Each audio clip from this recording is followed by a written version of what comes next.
Boa noite, pessoal do Instagram, sejam todos bem-vindos. Boa noite, pessoal do Facebook, do YouTube. Que a gente possa ter um momento de bate-papo, né? Todos de corações conectados. E boa noite para vocês que estão aqui. Boa noite. Gente, boa noite para vocês que estão aqui. Boa noite. Vocês falam tão fraquinho que nem eu fico com a boa noite. Bom, gente, hoje, quem está aqui, vindo aqui no Renascer pela primeira vez? Vocês, que ótimo. Sejam bem-vindos também, como os outros que já vieram outras vezes. Então, hoje nós estamos na nossa quinta semana, né, da temporada A Cura. E nesse período, né, nessas semanas e até na próxima semana, na próxima semana nós vamos encerrar essa temporada. Então, até lá a gente buscou trazer para vocês um movimento, né? Um movimento desde os primeiros passos que a gente precisa dar para nós conquistarmos a cura. A cura tanto a nível físico, que nós falamos muito aqui nas primeiras semanas, quanto emocional, quanto bons relacionamentos, quanto sucesso financeiro, né? Porque tudo isso é saúde. Então, quando a gente está bem, é porque as áreas da nossa vida estão bem, não só, né? A saúde não significa ausência de doença, significa um estado, né? Físico, emocional, social, de relacionamentos, profissional, onde a gente se sente bem dentro deles. Então, já nesse caminho, né, começamos falando do corpo, falando das emoções, e hoje a gente já está chegando num movimento onde a gente consegue, então, uma cura mais plena. Em outras semanas, nós falamos que o próprio Bert Hellinger diz que a saúde e a doença, ambos vêm de um único lugar, vêm do espírito. Ou seja, desse campo que nos movimenta além da nossa alma. E hoje a gente vai falar um pouquinho mais sobre esse caminho de conexão com essa essência espiritual. O que nos tira dessa conexão e nos deixa desorientados e o que nos conecta e nos deixa centrados e em paz. E lembrando, né, Bert fala, não é só ele, né? Todos nós sabemos que a gente é uma unidade desse todo.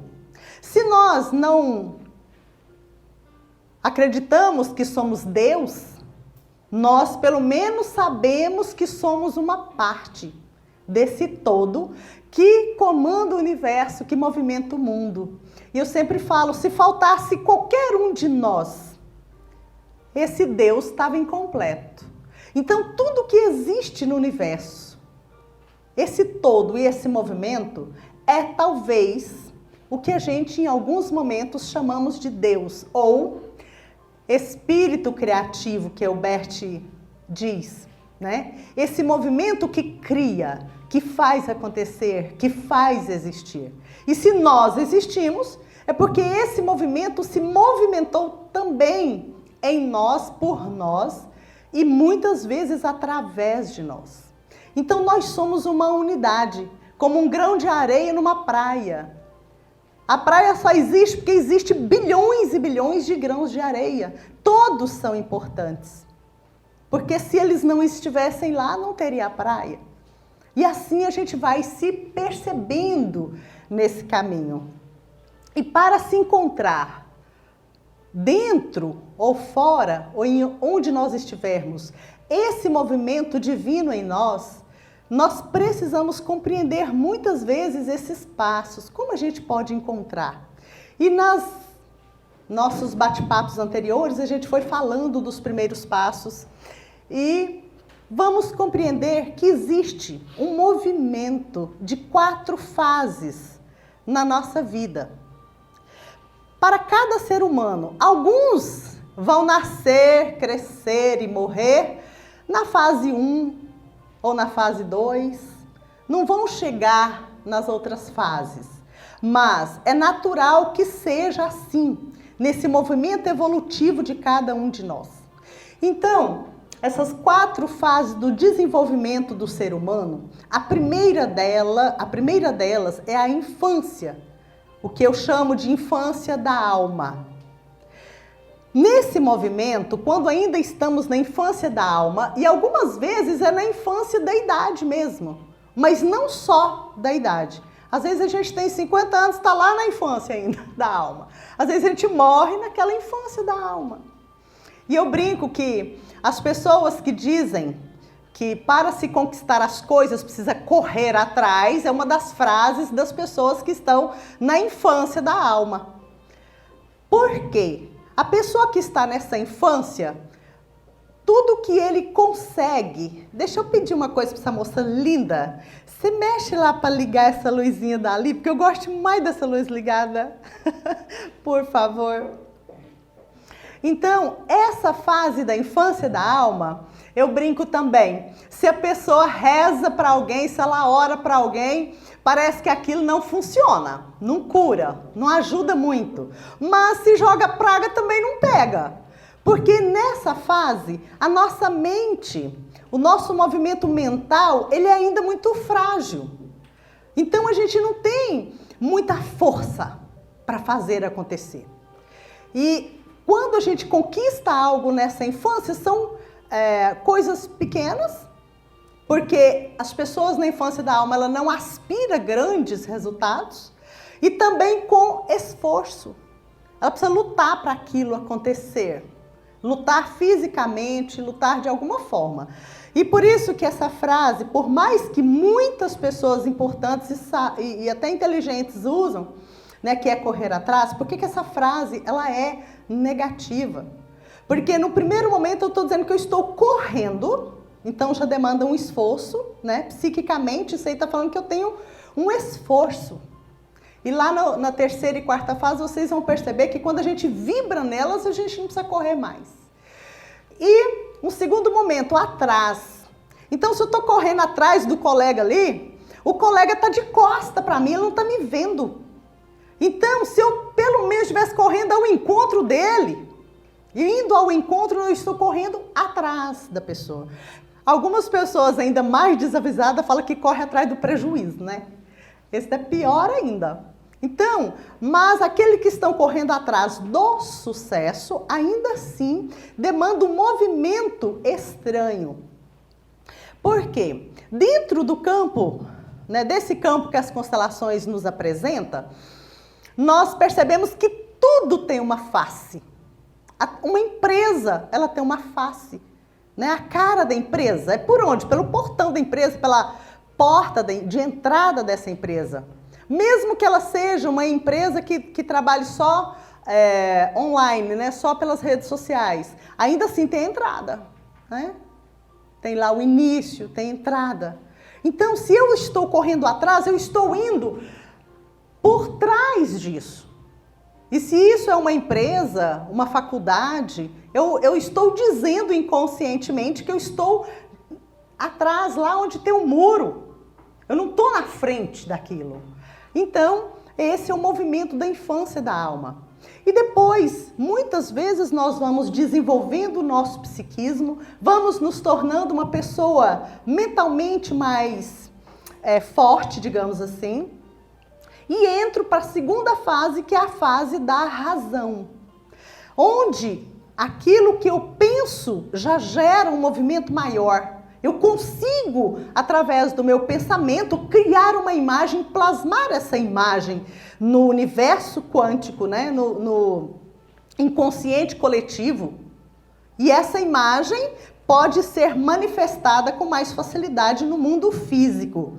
Porque tudo que existe no mundo físico, ele foi pensado no mundo racional, no mundo da mente. Então, nessa segunda fase, a gente já consegue. Você faz um mapa, né? Você desenha lá na parede o que você quer, você põe as coisas que você deseja, você pensa sobre aquilo, e o nosso pensamento já está mais forte, então aquilo começa a acontecer. Então, nesse momento, se eu peço uma bênção para alguém, essa bênção chega lá. Se é uma oração, se é alguma coisa, aquilo chega, né? Então, também quando a gente joga praga, já pega. Então, cuidado, porque vocês podem atrapalhar a vida das pessoas e a sua, porque depois volta de rebote, né? Então, nessa fase da razão, nós conseguimos. Então, eu digo que essa frase, né, mudando a outra de eu corro atrás, nessa a gente já diz eu vou ao encontro. Então, eu já estou indo em direção àquilo que eu quero. E a minha mente já consegue se movimentar para aquilo, né? Eu brinco também que essa fase, ela parece quando as pessoas, né? Eu não sei se isso usa ainda, mas queriam que um cavalo andasse. Então eles amarravam uma espiga de milho na frente, o cavalo ia andando, pelejando para alcançar aquela espiga de milho. Pelo menos o cavalo estava indo ao encontro do que ele queria. Então, essa é a fase da razão, que é a segunda fase. A terceira fase é a fase da consciência. Só que o cavalo, ele corria para pegar o milho, mas ele não pegava, porque o milho ia na frente dele. Mas se esse cavalo chegasse na fase da consciência, ele ia parar. Aí quando ele para, o milho vem. Né? Porque existe um movimento que vem em direção a nós. Então, na primeira fase, que é da infância, eu corro atrás. Na segunda, eu vou ao encontro. Na terceira, o que eu preciso vem ao meu encontro. Para isso, nós demandamos uma determinada postura, lógico. A gente precisa estar alinhado com o universo. Alinhado com aquilo que é as 7 forças, que eu vou falar só na próxima semana. Hoje eu vou falar só sobre essas 4 fases. Na próxima semana eu falo sobre as 7 forças que nós somos. E por que e como podemos ficar no centro, né? Porque todos sabem que quando a gente está centrado, tudo vem ao meu encontro. Então, hoje eu fiquei, gente, no ar-condicionado, eu estava viajando, fiquei no ar-condicionado o dia inteiro, aí fica mais seco ainda. Então, na terceira fase é a fase da consciência. E a gente percebe, eu já atendi muitas pessoas que já estão prontas, e isso é um desenvolvimento humano. E a gente desenvolve. Quando a gente se percebe extremamente inteligente, você consegue criar projetos, você consegue pensar as coisas, você consegue movimentar e fazer acontecer, você pode ter certeza que a vida vai te empurrar para a terceira fase. Não tem jeito de você ficar parado nessa aqui, porque não é um movimento que eu quero, não. Eu não quero ir para a fase da consciência, onde tudo que eu preciso vem ao meu encontro. Eu quero ficar na fase da razão. Por quê? Porque quando a gente está bem na fase da razão, a gente tem domínio da situação através da nossa mente. Só que chega um momento em que nós não podemos mais dominar. Nós já estamos prontos para que aquilo que eu precise venha ao meu encontro. E nessa fase... Você quer me dar essa água? Obrigada. Bom, gente, fui ali tomar água, trocar as pilhas.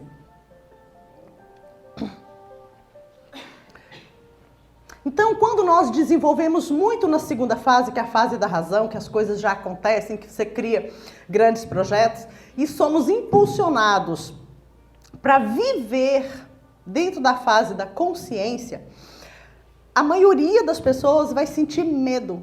Medo, porque é você frear, né? É o cavalo que corre atrás do milho, mas ele tem que frear. Ele precisa frear a mente para ir para um outro movimento que a natureza nos propõe, quer você queira, quer não. E isso gera um esforço muito grande. E às vezes a gente fala, eu já atendi muitas e muitas pessoas que estão nesse movimento e a pessoa não consegue entender que ela pode ir para esse lugar e ficar segura. Então vai demorar um tempo para que isso aconteça. Eu passei por isso há uns 10, 12 anos atrás, uns 12 anos mais ou menos, que foi quando, em meditação mesmo, eu vi essas 4 fases. Me mostraram, clareou assim na minha frente o que eu estava vivendo naquele momento. Gente, e realmente é difícil. Quando a gente precisa experimentar a fase da consciência, onde aquilo que eu preciso vem ao meu encontro, e você tem que desistir de dominar mentalmente tudo que você quer, nosso corpo dói terrivelmente. Nossas pernas doem, nossa coluna dói. Por quê? Porque o meu pensamento, o meu corpo, o meu campo está para ir. E eu preciso parar. Eu preciso ficar aqui, porque tudo vem ao meu encontro. Marta, eu não vou raciocinar nunca mais, vou ficar burro. Não. Vem algo ao seu encontro, então você consegue identificar os sinais que vêm para você. E quando algo vem ao seu encontro, lógico, você vai dar um passinho atrás, vai para a fase da razão e organizar aquilo que chegou. Às vezes, quando a gente está aqui, você ganha um presente. Por exemplo, um livro. Estou falando porque isso já aconteceu comigo. Eu ganho um livro de presente. Quando eu leio aquele livro, eu sinto claramente, gente, eu preciso montar um treinamento em relação a esse livro. Então, o que eu faço? Eu vou aqui para a casinha da razão. Aí sim, eu vou e organizo. Então, em dado momento, eu estou aqui. Marta, quando a gente vai para a fase da consciência, tem consciência disso. Você não sai de lá, sai. Tem hora que a gente vai lá para a infância. Tem hora que a gente tem as derrapadas nossas também. Depois você lembra, fala, gente, tudo que eu preciso vem ao meu encontro. E esse movimento, depois de um tempo, a gente vai para o movimento da transcendência. Depois da consciência, nós transcendemos isso. Quando a gente vibra e nessa quarta fase, nesse campo, a gente não pode ficar lá todo o tempo. A gente se sente lá e saímos de lá e voltamos. Porque senão a gente perde a conexão, né? Com a Terra, com o que acontece aqui, e isso não gera bom efeito, muito pelo contrário, gente. Quem vive ali transcendendo demais, adoece e começa a parar de realizar, porque não quer voltar para aqui, para olhar para a fase da razão, criar as coisas, né? E tem muita gente que acha que está transcendido, mas na verdade não está nada. Está também lá só com preguiça lá, fica lá meditando e no fim não faz e não realiza nada. Quem não realizou na fase da razão não vai pensar que está na transcendência porque não está não. Quem não realizou na fase da razão tem problema com a mãe e com o pai ainda. Então tem que resolver isso primeiro, depois você cria condição, você consegue criar objetivo, você consegue melhorar a sua força mental, você consegue fazer as coisas acontecerem, as coisas vão acontecendo, e você fala, gente, tô legal na fase da razão. Aí você vai para a consciência. Vai pensar que não, eu tô aqui meditando, tô orando, tô rezando, tô fazendo sei lá o quê. Não, isso aí não é isso. O que a gente fala é a partir da Terra. A partir das nossas experiências terrenas, da nossa experiência de relação. E na transcendência, a gente se sente quando isso acontece. Muitas vezes a gente se percebe nesse movimento de transcendência em momentos de meditação profundo, que é o que já aconteceu comigo, ou momentos de respiração circular. Quando a gente faz sessões de respiração.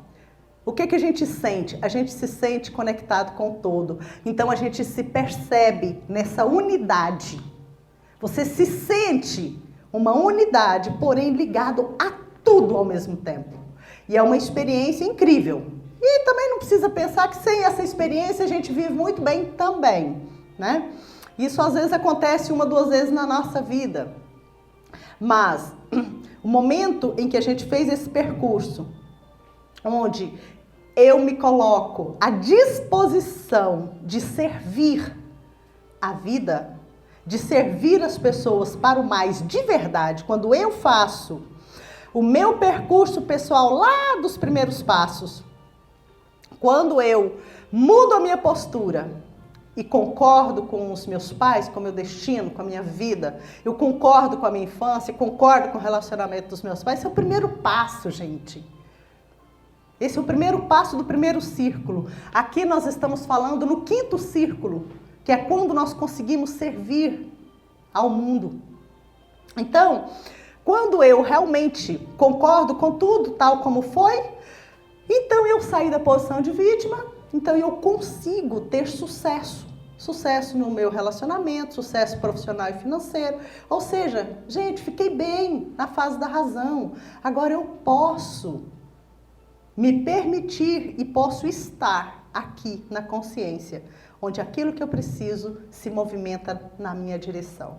E às vezes a gente precisa fazer uma prática. Eu sou assim, quando eu preciso que algo realmente aconteça, que eu estou precisando de um determinado resultado, eu me coloco em meditação aqui nesse campo, no 3º círculo, porque eu não vivo nele, né? Ninguém vive só aqui. Eu estou administrando o instituto, como é que eu vou estar aqui todo tempo esperando que tudo aconteça? Não, tem que ir lá ver, Camila, como é que tá? O que precisa ser feito, né? Vou lá no financeiro, vou lá não sei onde. Então, isso que é a razão. Você volta lá e toma uma atitude racional. Depois, você fala, tá tudo bem. Você se percebe impulsionado para esse lugar da consciência. Mas, quando eu preciso realmente de determinados resultados, eu me coloco aqui por um dia ou 2 em meditação, não é meditando de olho fechado todo dia, mas repetindo o tempo todo, internamente vibrando o agradecimento por eu estar aqui. O agradecimento porque tudo que eu preciso vem ao meu encontro. Então eu repito isso. Se é um problema que precisa ser resolvido, eu repito isso, obrigada, porque tudo que eu preciso vem ao meu encontro. Porque isso também vai dar certo. No final dá tudo certo. Então é uma repetição que te faz vibrar e me mantém aqui na 3ª fase. E por estar aqui, isso realmente se movimenta. É o frear do cavalo. O que muitas vezes, vocês não, mas as outras pessoas, os vizinhos de vocês, quando tem problema, ficam desesperados, preocupados, agoniados. O que você faz? Você sai, vai lá para a infância. Então, diante de um problema, te dê 5 minutos de preocupação, para não dizer que você é muito luz, né? Vai lá um pouquinho na sombra, passeia lá um pouquinho na sombra da... Hã? Para não ficar... Exatamente. Gente, há muitos anos, realmente, quando eu penso, eu quero uma coisa, aquilo acontece. Por exemplo, se eu preciso de um lugar para alugar, né? Eu fico com vergonha de fazer isso sem procurar um pouquinho, nem que seja um pouquinho, sabe, fisicamente. Mas eu acho que eu não vou fazer isso mais, não. Mas até quando mudamos para essa sede aqui, que vai fazer 4 anos, eu ainda procurei por um tempo. Eu fico com vergonha de fazer o movimento sem ter gasto um pouquinho do meu tempo. Tem hora que eu penso assim, eu acho que isso é grave, parece que eu tinha que preocupar. Exatamente. Então, mas a gente pode, sim, derrape um pouquinho para preocupação, fica lá agoniado 5 minutos e volta para o seu centro, né? Que existe um espaço, que é o espaço de todos nós, e cada um de nós está no centro do seu próprio espaço, que é a 7 forças que eu falei que dá outra aula, dá outro bate-papo da semana que vem. Bom, a matéria animada. Nós falamos sobre corpo, alma e espírito. Então, a gente precisa perceber que a matéria animada, ela é animada porque ela tem um movimento, tem uma força que nos movimenta, né? Porque quando o povo morre, né? Porque quando a gente morre, a gente não morreu ainda. Mas às vezes morremos e a gente faz parte dos outros, né? Lembra do filme Os Outros? E o povo pensa que são os vivos, na verdade eles são os mortos. Mas vamos supor que nós somos os vivos da Terra. Então, existe algo que nos movimenta. E esse algo se afasta quando a gente para de respirar, né? Tanto que os mortinhos não falam, não sentem dor. Então, existe uma alma que nos movimenta, que nos anima. E nessa alma, onde estão ali fixados, né, os nossos sentimentos. E muitas vezes, até falamos um pouco disso na semana anterior, muitas vezes, alguns desses sentimentos são mais dolorosos do que a enfermidade física. E essa alma, ela, digamos que essa alma, esse campo, que é chamado de ânima também, ele faz parte de cada pessoa. Cada pessoa tem suas próprias realidades dentro dessa alma. Mas existe um espírito que acompanha e une todos os seres, que é o que Bert Hellinger chama de o espírito criativo. Então, todos nós estamos como uma unidade dentro desse campo, dessa comunidade de seres vivos, que não são só seres humanos, é de tudo. E a gente sabe que tudo que existe está vivo. As pedras também. Porque quando se olha até a última partícula, tudo está em movimento. Então tudo tem uma vibração, tudo tem vida. E esse espírito criativo, ele, ou dentro dele, ou ele próprio, a gente não consegue saber, movimenta determinadas leis.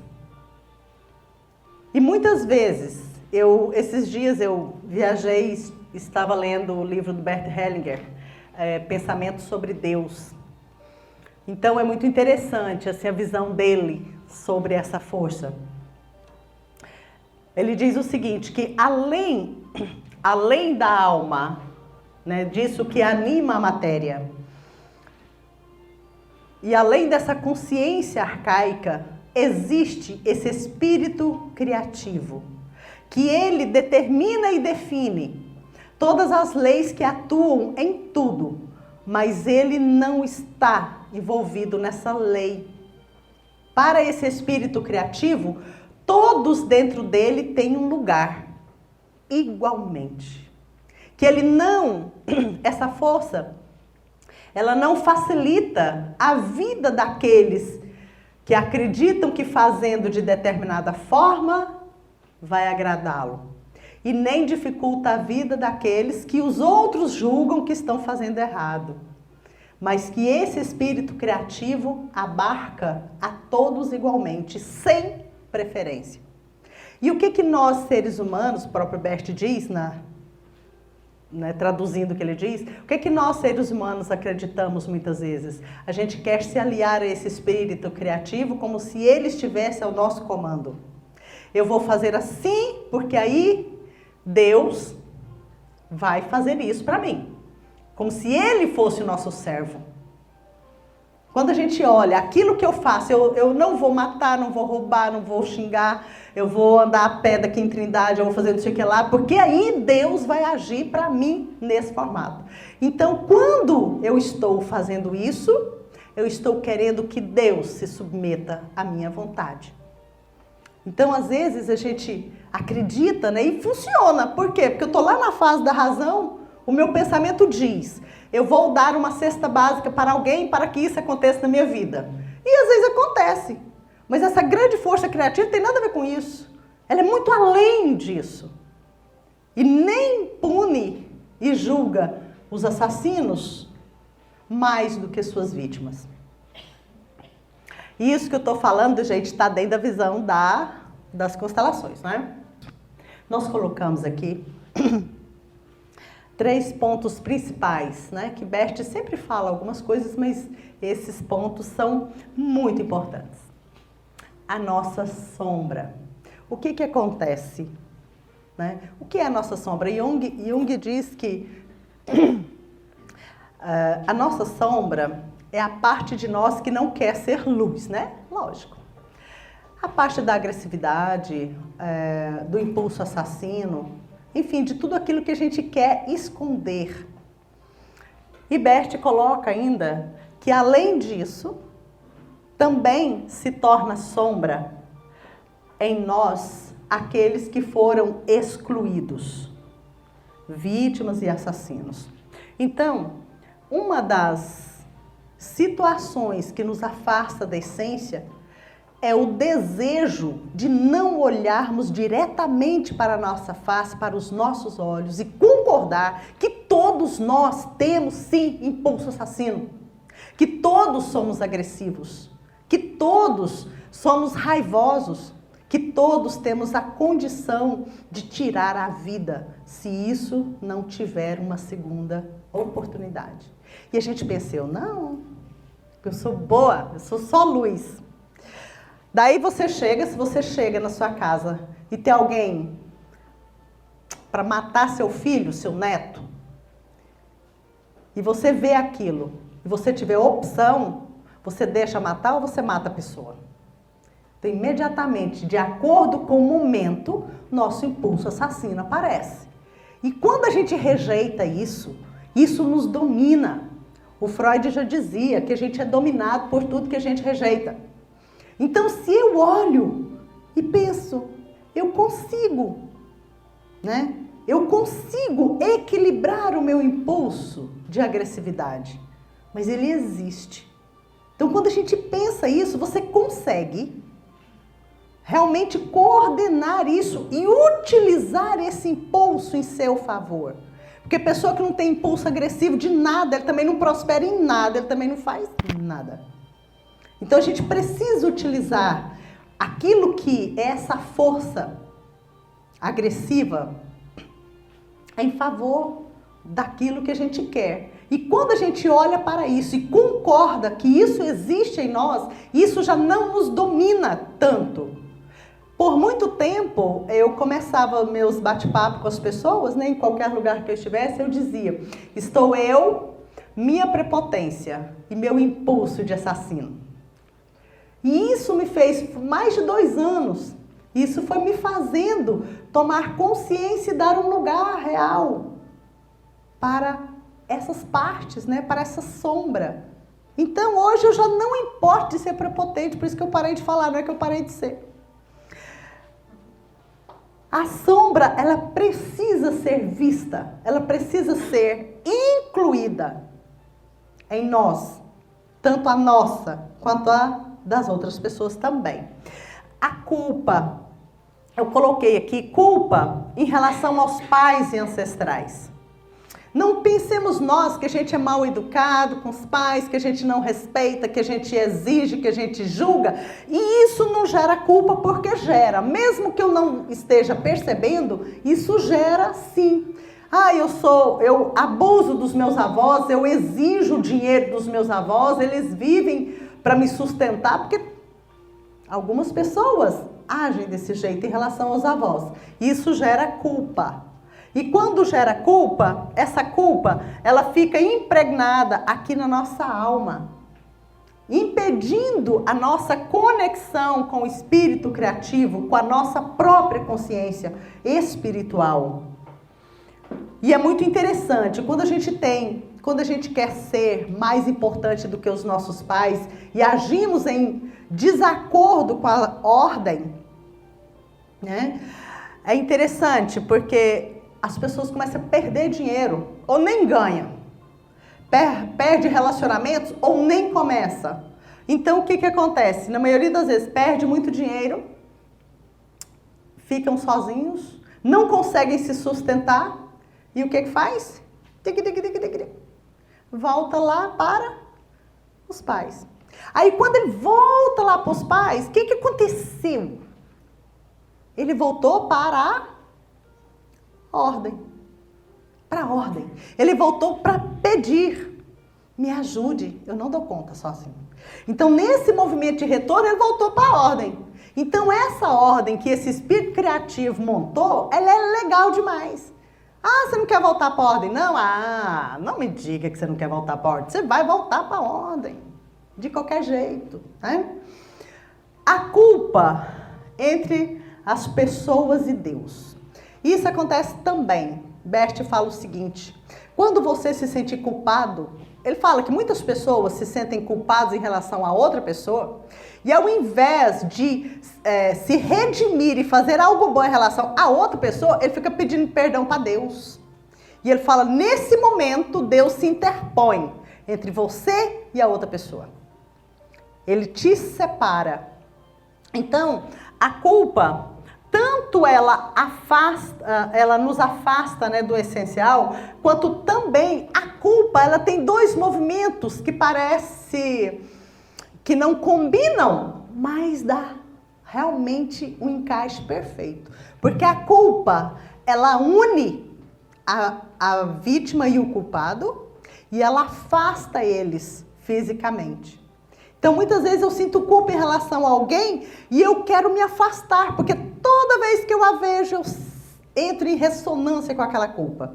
Então, muitas vezes a gente se afasta da pessoa que a gente acredita que fizemos algo ruim, ou essa pessoa também se afasta de nós. Porém, enquanto a culpa não for resolvida, mesmo mortos, nós estaremos ligados. E essa culpa mal resolvida vai permanecer no nosso sistema, gerando resultados para os nossos descendentes. Então, a saída é resolver cada coisa. Se eu tenho dificuldade de relacionamento, de concordar, me alegrar e agradecer aos pais, avós, enfim, a todo o sistema que me deu vida, eu preciso fazer isso. Se tem algo que eu fiz contra alguém, volte atrás e diga. Hoje mesmo eu tive uma divergência com uma pessoa que ela queria me imputar a culpa do lado dela, né? Eu falei, não, eu assumo só a minha. Eu falei, eu tenho problema, não dou conta de assumir a culpa dos outros. Mas depois eu pensei, falei, gente, o que custa eu dar razão para ela, né? Mas não dei conta, não. Então eu consigo perceber que de vez em quando eu não consegui dar razão para quem quer ter naquela hora. Eu assumi a minha parte, né? Mas ela quis ficar totalmente sem culpa, sendo que tem culpa, é uma empresa. Eu falei, por que não dei razão? Vou ver se amanhã eu dou conta de dar, né? De dizer para a pessoa, fulana, você tem razão. Por quê? Porque se aquela empresa agiu de uma forma desorganizada em relação ao instituto, tem uma culpa do instituto também. Porque senão não tinha agido, né? Porque todo problema que alguém gera para nós ou para nossa empresa tem a ver também com a gente. Aí eu queria assumir só a minha parte. A deles eu não assumi ainda não. Mas não sei se eu vou assumir ou se eu vou resolver de outra forma. Então, às vezes, a gente não consegue assumir nem a própria culpa, né? A gente quer passar toda a culpa para os outros. Mas quando a gente assume pelo menos a sua parte, você consegue fazer algo bom com aquilo. Em relação às pessoas, nós precisamos, se for possível, ir diretamente até a pessoa. E é possível. Ah, Marta, minha culpa porque eu abortei uma criança. Mas é possível. Dentro de você, você pode fazer esse percurso, você pode fazer esse reconhecimento. E você pode fazer algo em relação a essa culpa. Porque senão isso te afasta, você não consegue ir para esse centro. Né? Culpa em relação a si mesmo. Muitas vezes a gente age de uma forma estranha e depois a gente começa a se punir. Então a gente começa a criar situações. Por exemplo, a pessoa decide entregar uma criança em adoção ou deixa com alguém para criar e fica com aquela culpa. Depois, por conta dessa culpa ou por conta de um aborto, enfim, a pessoa começa a ter outros problemas. Então ela começa a perder dinheiro, ela começa a ter depressão e ela começa a não conseguir realizar aquilo que ela precisa realizar lá no campinho da razão. E no dia a dia, além de não conseguir, ela ainda sente culpa porque não conseguiu. Ela fica com dois problemas. Às vezes a pessoa fica anos nesse movimento. Sente culpa em relação a si mesmo, àquilo que fez. Então assuma aquilo que você fez. E vá para frente, e faça algo bom com isso. Vítimas e assassinos. Nós muitas vezes sentimos culpa porque excluímos as vítimas e os assassinos. Toda vítima e assassino está ligado. Eles estão unidos pelo destino, pelo que aconteceu no destino, porque o que une as pessoas? Aquilo que gera vida e aquilo que gera morte. É isso que une. O amor em si, muitas vezes as pessoas se amam, mas não têm vínculo. Não estão realmente ligadas. Mas quando há vida ou morte, estamos ligados a essa pessoa para sempre. Agora, se a nossa família é que tem a vítima ou o assassino, e a gente exclui, vamos supor que a nossa família tem a vítima, né? Alguém foi assassinado aqui. Então, a gente quase não fala sobre aquilo, às vezes, e outras vezes falamos muito mal do assassino. Então, isso gera um vínculo, lógico, o vínculo já existe, mas um problema para os descendentes. Muitas vezes, os descendentes das vítimas se tornam algozes, e às vezes até assassinos. Outras vezes, se colocam de novo em situação de vítima. Outras vezes, as duas coisas no mesmo movimento. Isso acontece, por exemplo, nos relacionamentos de casal. Às vezes, um ancestral foi uma avó, uma bisavó foi assassinada, né? Teve um destino difícil com um bisavô. E uma neta ou bisneta vai representar isso, se colocando em situação de vítima diante do companheiro e ao mesmo tempo agredindo o companheiro. Então ela se coloca como vítima e assassino. Por isso que todas as dificuldades, tudo aquilo que não está harmônico tem uma causa, tem um porquê. E quando a gente olha para a causa, para o porquê e não para a superfície para falar mal das pessoas, a gente encontra o contexto. Tudo tem um contexto, um porquê. Porque é assim. Então a gente consegue encontrar uma solução. E um outro elemento é a lamentação. Então aqui é fugir da sombra, né? As nossas culpas. E a lamentação. Bert fala o seguinte, que a lamentação, ela gera uma maldição. Então, se nós olharmos para o momento difícil, seja ele qual for, e lamentarmos, isso gera para nós um afastamento do essencial. Um afastamento nosso da vida em si e do espírito criativo. Toda pessoa que lamenta é a vítima, né, gente? Se eu lamentei, eu tô vítima. E toda vítima é um fracassado. Então, por isso a gente precisa sair desse movimento aqui. E ele diz o seguinte, quando nós olhamos para os fatos difíceis pelos quais nós passamos, pelas situações estranhas que vivemos, e olhamos para isso e concordamos, imediatamente isso vira uma bênção.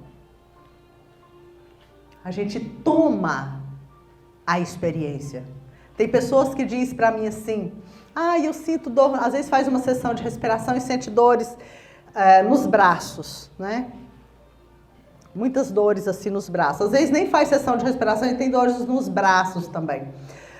Aí me perguntam, né, o que isso significa? Eu falo dificuldade de abraçar a experiência. Às vezes a pessoa não entende o que é.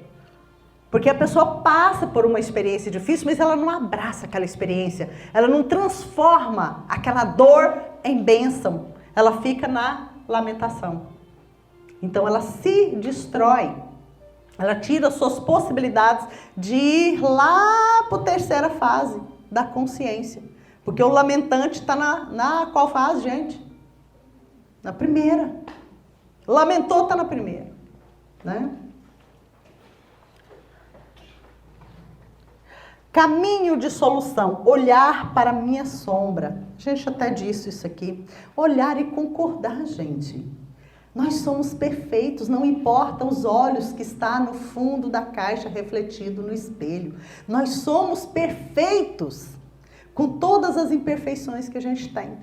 Bert Hellinger fala algo muito interessante. Ele fala que só o imperfeito tem futuro. O perfeito ele pode ir para o centro, né? Onde tudo se une, ou seja, ele pode morrer, né?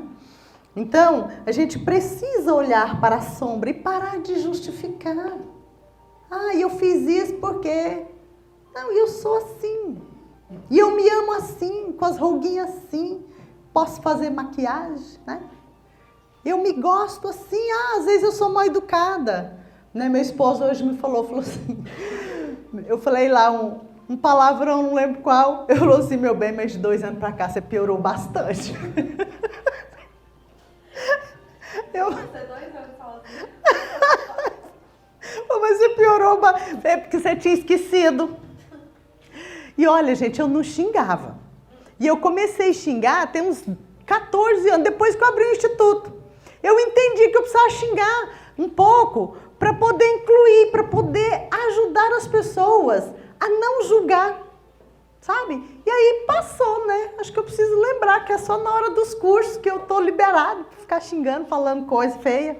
Não é xingando pessoas, é falando palavras, né? Interessantes.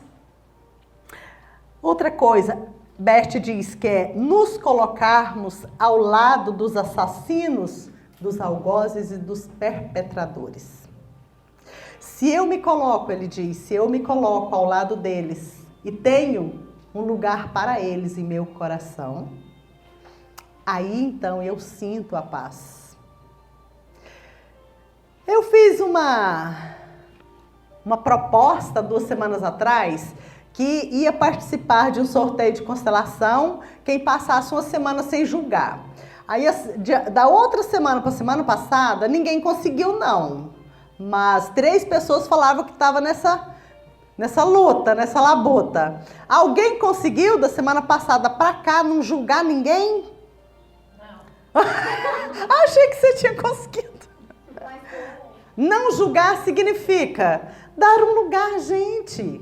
É só dar um lugar para os assassinos, para os algozes, para os perpetradores, para todas as pessoas. É a gente eliminar a moral da nossa vida. A gente não precisa ser imoral também, não. A gente precisa ser amoral, né?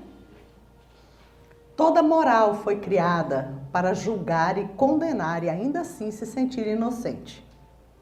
Então, quando a gente joga a moral fora, a gente para de julgar também, né? As pessoas.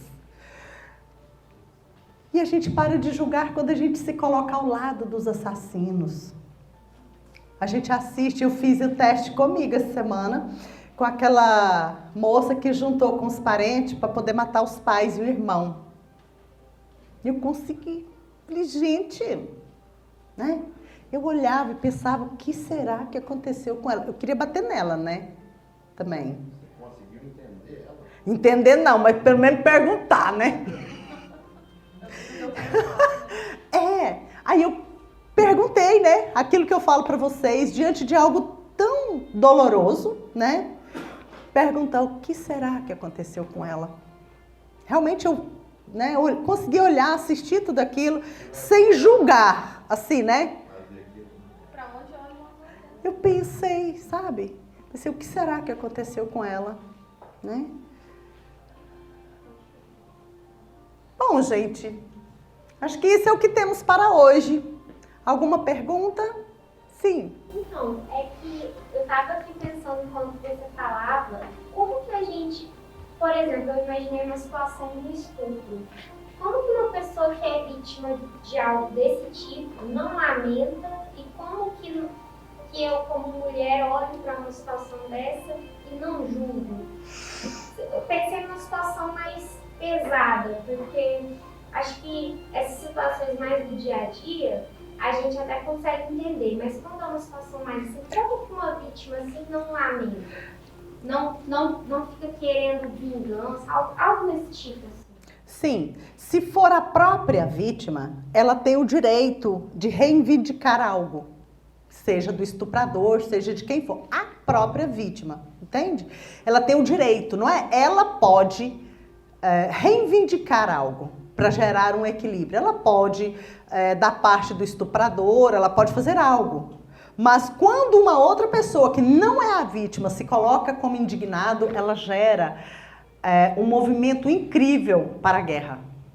Que é o que acontece, assim, olhando uma escala maior, as guerras vêm a partir disso também. Agora, como fazer isso? Isso que eu falei sobre essa jovem. Olhar para o estuprador e fazer essa pergunta. O que será que aconteceu com ele?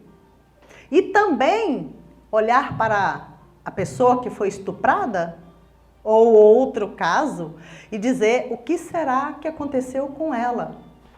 Porque acontece muitas vezes que a família da vítima é que tem o estuprador, que algo aconteceu. Então, o campo dela está naquela informação e ela encontra alguém a serviço de um assassino ou de um algoz, ou de um perpetrador do passado, da família dela. E uma outra pessoa é tomada a serviço do sistema dela e faz aquilo. E aí isso se torna muito doloroso, seja estupro ou outra coisa, que se torne doloroso. E aí, a partir do excesso da dor, alguém, um descendente, pode buscar uma ajuda, por exemplo, numa constelação.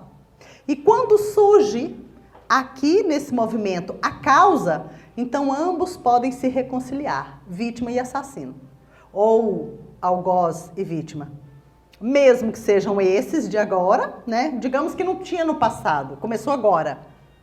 Então, essa pessoa que se vitimizava, ela pode compreender a causa disso. E aí ela percebe que ela também é responsável por aquilo que acontece. E não é responsável porque veste curto, não é isso não. É uma responsabilidade sistêmica. Aí isso seria não entrar na lamentação. Lógico. Buscar entender esse contexto que... Exato. Porque se entra na lamentação, você não sai do processo. Mas quando olha, fala assim, foi isso, esse foi o meu destino. Esse espírito criativo permitiu que isso acontecesse comigo. Por que será? O que eu posso aprender com isso? Aí você toma a força que vem da experiência. Aí essa experiência te traz uma bênção. Aí você se torna forte e pode avançar. Agora, aquele que lamenta é como alguém que senta à beira do caminho. Fala, gente, mas esse caminho está tão comprido. E o que toma, fala, vamos avançar, eu vou. Entende?